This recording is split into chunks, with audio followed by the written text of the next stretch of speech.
بسم اللہ الرحمن الرحیم۔ السلام علیکم معزز طلباء کرام، اور آپ سب کیسے ہیں؟ آج ہم معطا امام محمد کے سبق نمبر 317 کو پڑھیں گے۔ آج کے ہمارے سبق کا عنوان ہے مضارعت کی تعریف اور اس کے جواز کی شرائط۔ چونکہ ہمارا جو گزشتہ سبق چل رہا تھا وہ مضارعت کے حوالے سے تھا، اور بالخصوص بے مزابنہ، محاقلہ یہ کیا ہیں ان کی تفصیل میں تھا۔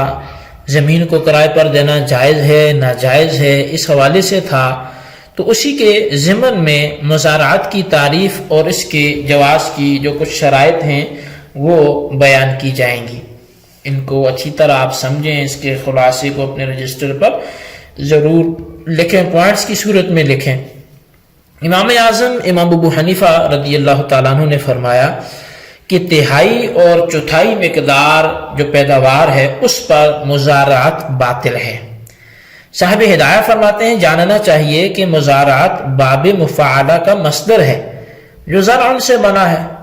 شریعت میں مضارعت زمین کی پیداوار کے کچھ حصے پر زمین کی زراعت کا معاملہ کرنا کہلاتا ہے۔ عقد مضارعت امام اعظم امام ابو حنیفہ رضی اللہ تعالیٰ عنہ کے نزدیک فاسد ہے، صاحبین کے نزدیک جائز ہے۔ صاحبین کی دلیل یہ ہے کہ نبی علیہ السلام سے مروی ہے کہ آپ نے خیبر والوں سے زمین کی نصف پیداوار پر معاملہ فرمایا تھا، خواہ پیداوار پھل کی صورت میں ہو یا غلے وغیرہ کی صورت میں ہو۔ نبی علیہ السلام کا یہ معاملہ فرمانا عقد مضارعت کے جواز کی دلیل ہے۔ اس کے علاوہ یہ عقد اس لیے بھی درست ہے کہ عقد مضارعت دراصل عمل اور مال کے درمیان ایک قسم کی شرکت بنتی ہے، لہذا مداربت پر قیاس کرتے ہوئے یہ عقد جائز ہوگا۔ اس قیاس کی صحت کے لیے دونوں مسئلوں کے درمیان جامع وجہ وہ حاجت اور ضرورت کو پورا کرنا ہے، کیونکہ بسا اوقات مال کا مالک خود عمل یعنی کاشتکاری کو نہیں جانتا، اور کبھی یوں بھی ہوتا ہے کہ جو شخص عمل یعنی کاشتکاری کی واقفیت رکھتا ہو وہ مال و دولت سے محروم ہو، اس لیے وہ کاشتکاری کر نہیں سکتا۔ تو لہٰذا حاجت و ضرورت کا پایا جانا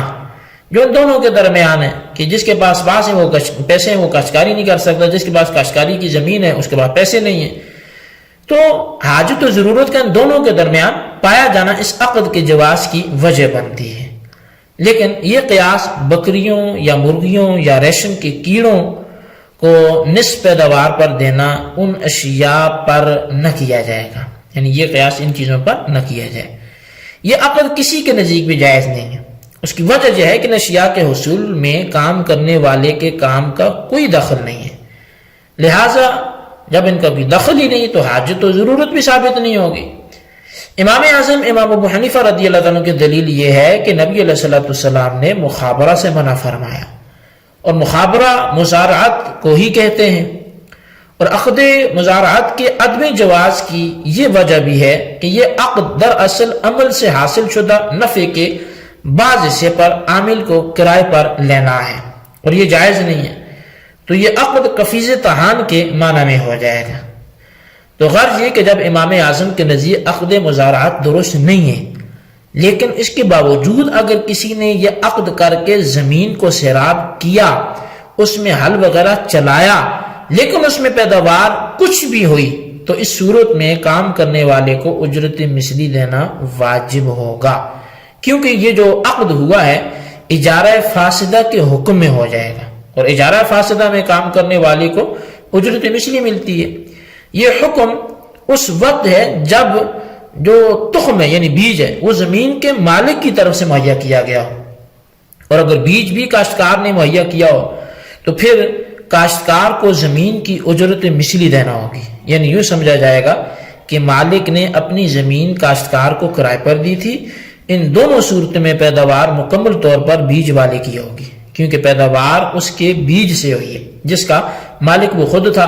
اور فریق ثانی کے لیے اجرت ہوگی، خواہ زمین کے کرائے کی صورت میں یا مزارعات کے کام کی صورت میں ہو، جیسا کہ اس کی وضاحت بھی ہو چکی ہے۔ مگر یہ فتویٰ صاحبین کے قول پر ہے کہ اس لیے کہ عام لوگ جو ہے مزارعات کے محتاج اور ضرورت مند ہیں، اور جواز کا فتویٰ مشائخ نے اس وجہ سے بھی دیا ہے کہ ہر دور میں امت کا تعامل اس طرح سے چلا آ رہا ہے، اور تعامل کے مقابلے میں قیاس چھوڑ دیا جاتا ہے۔ جیسا کہ کسی کاریگر سے کوئی چیز بنوانی ہو تو قیاس عدم جواز بتاتا ہے، لیکن تعامل کی وجہ سے اس میں جواز کا فتویٰ دیا گیا۔ پھر مزارعات کو جو حضرات جائز کہتے ہیں ان کے ہاں اس کی کچھ شرائط ہیں، ان میں سے ایک شرط یہ ہے کہ زمین قابل زراعت ہو، کیونکہ اس کے بغیر مقصود حاصل نہیں ہو سکتا، اور دوسری شرط یہ ہے کہ زمین کا مالک شرعی طور پر عقد کی صلاحیت رکھتا ہو۔ یہ شرط صرف مزارعات ہی کے لیے نہیں ہے بلکہ ہر عقد کے لیے ہے، اس لیے کہ کوئی عقد اس وقت تک صحیح نہیں ہوگا جب تک اس کے اہل سے واقع نہ ہو۔ تیسری شرط مدت کا بیان اور معین کرنا ہے، کیونکہ عقد مزارعت زمین کے منافع یا عامل کے منافع پر منعقد ہونے والا معاملہ ہے، اور مدت ہی منافع کے لیے معیار ہوتی ہے تاکہ مدت کے ذریعے منافع معلوم اور متعین ہو جائے۔ اور چوتھی شرط جو ہے وہ یہ ہے کہ اس بات کی صراحت ہو کہ بیج کس کے ذمہ ہوگا، تاکہ لڑائی جھگڑا اور دعویٰ اور جواب دعویٰ کا انقطاع ہو سکے اور اس کا سد باب ہو سکے، اور معقود علیہ بھی معلوم اور متعین ہو جائے، کیونکہ معقود علیہ زمین کے منافع یا عامل کے عمل کے منافع ہیں۔ پانچویں شرط یہ ہے کہ اس شخص کا حصہ متعین کیا جائے جو بیج نہیں دے رہا، کیونکہ وہ شخص اس کا مستحق کے عوض ہونے کی حیثیت سے شرط رکھنے سے ہی ہو سکتا ہے،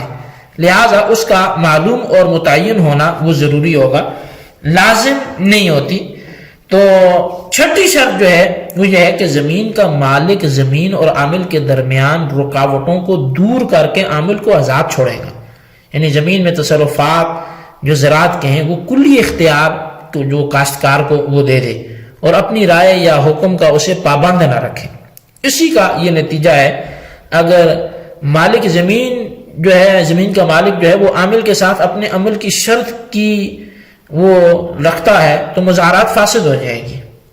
اور ساتویں جو شرط ہے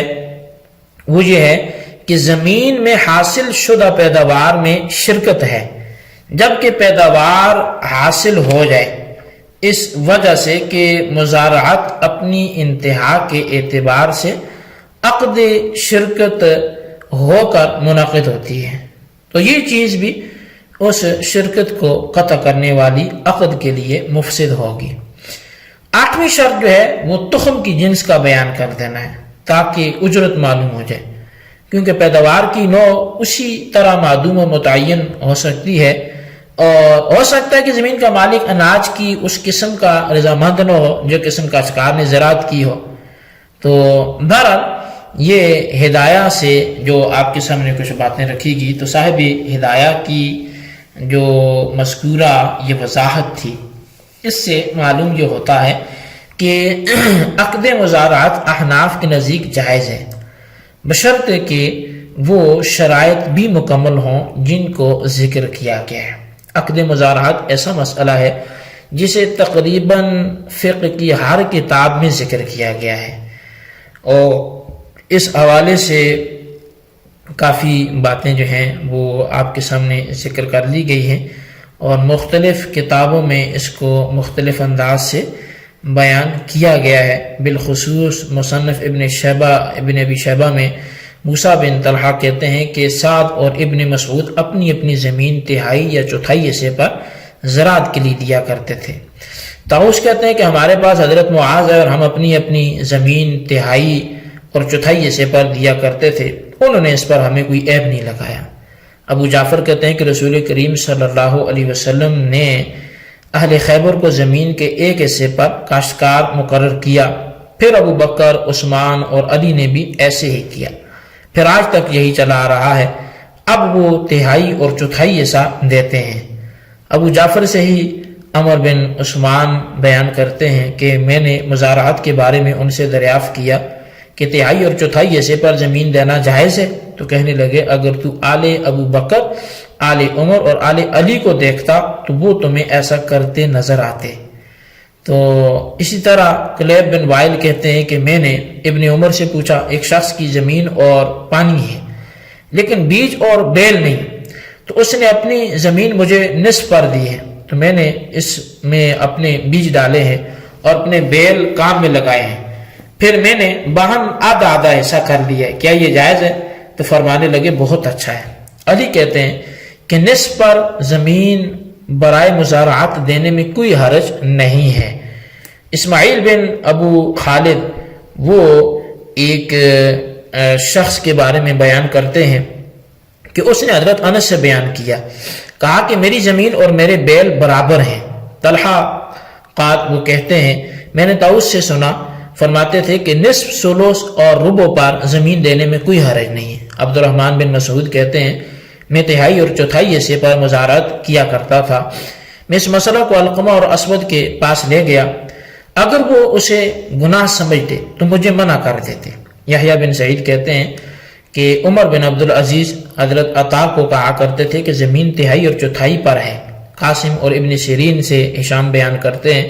کہ یہ دونوں کسی شخص کی زمین کو تہائی، چوتھائی یا 10ویں حصے پر دینے میں کوئی گناہ نہ سمجھتے تھے، اور فرماتے کہ اس پر کسی قسم کا کوئی خرچہ نہیں ہے۔ تو بہرحال اس طرح کی روایات تو کثیر ہیں اور بہت زیادہ ہیں، اور وہ کتنی بندہ بیان کرے گا۔ ابو جعفر کہتے ہیں کہ مدینہ منورہ میں جتنے بھی مہاجرین کے گھر تھے وہ اپنی اپنی زمینیں تہائی اور چوتھائی پر دیا کرتے تھے۔ ابن عمر کا کہنا ہے کہ میری زمین اور میرے اونٹ برابر ہیں۔ تو مطلب اس طرح کی روایات کثیر ہیں، اور یہ ان کا حاصل کلام وہی ہے جو ہدایت کی روشنی میں شرائط کی ضمن میں ذکر کیا گیا کہ وہ شرائط اگر پائی جاتی ہیں تو ٹھیک ہے، اور اگر شرائط نہیں پائی جاتی تو پھر کوئی عقد جو ہے وہ جائز نہیں ہوگا۔ تو بہرحال یہ ہمارا آج کا سبق تھا جی، اس کو آپ اچھی طرح سمجھیں، اس کے خلاصے کو اپنے رجسٹر پہ ضرور لکھیں۔ اللہ تعالیٰ سے دعا جو ہم نے پڑھا سنا سے یاد رکھنے کی توفیق نصیب فرمائے، آمین بجاہ النبی الامین صلی اللہ علیہ وسلم۔